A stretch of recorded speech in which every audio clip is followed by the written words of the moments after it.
We begin with the fear and chaos just across our border tonight. A day of terror in the Canadian capital, and at this hour, the suspect behind it. Was he a convert? Was he doing this for ISIS? Look at the map this evening. This all happened just 60 miles north of the border in the capital of Ottawa. The gunman opening fire at a memorial for soldiers first, then storming Parliament. And listen to what plays out in the hallways there.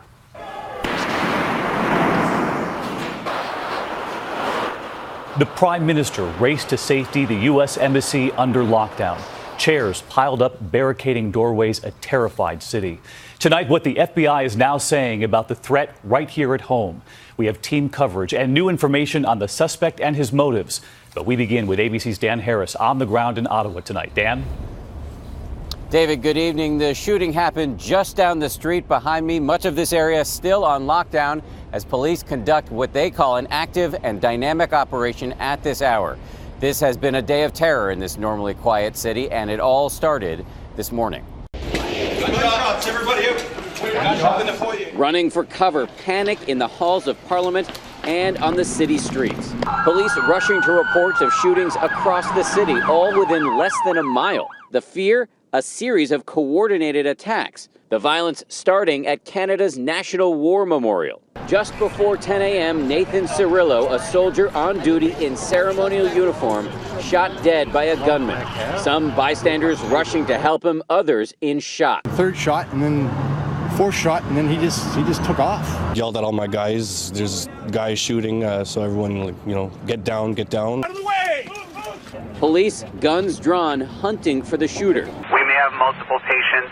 One soldier has been hit. Then, within minutes, another attack. This time inside a packed Parliament building just steps away. Lawmakers scrambling for cover. Dozens of shots echoing through the halls.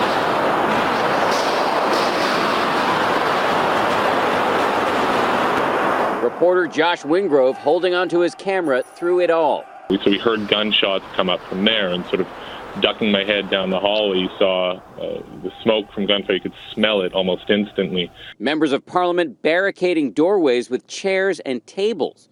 Police swarming rooftops, sweeping the government complex. Some workers huddling in the dark, others scrambling to safety. Canada's Prime Minister Stephen Harper was rushed away. The rampage in Parliament finally ending when Sergeant-at-Arms Kevin Vickers shoots and kills the gunman.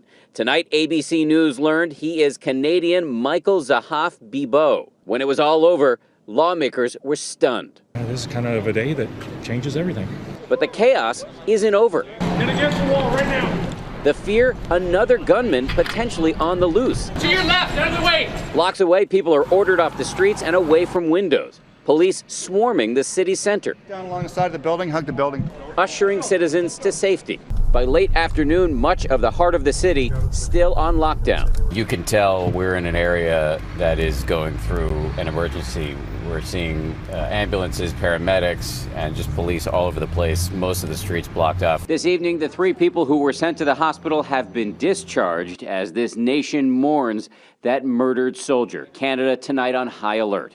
At times during the day, police thought there may have been more than 2 shooting locations. They thought there may have been a shooting as well at a local shopping center. Now they believe it was just at the War Memorial and in Parliament. The big outstanding question, though, police will not say at this hour whether they think there was more than one gunman.